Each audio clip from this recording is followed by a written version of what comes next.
Selain meringkus kedua pelaku, petugas juga berhasil mengamankan barang bukti berupa 2 unit baterai, 1 buah kunci Inggris serta 1 unit motor yang digunakan kedua pelaku pada saat melakukan aksinya.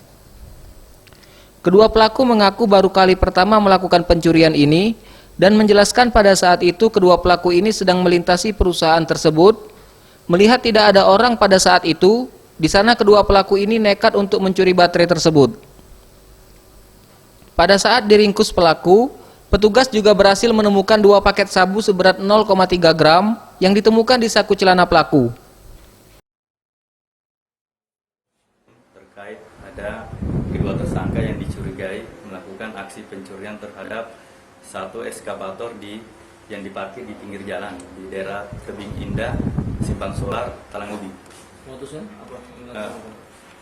Pelaku melakukan pencurian dengan cara membuka kap, yang mana eskavator tersebut diparkir di jalan. Kemudian dengan mudah pelaku datang ke TKP, membuka kap dan membuka klem yang terdapat di kedua sisi dari aki tersebut.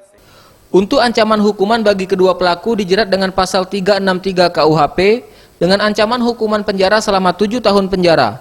Tim Liputan, Sriwijaya TV.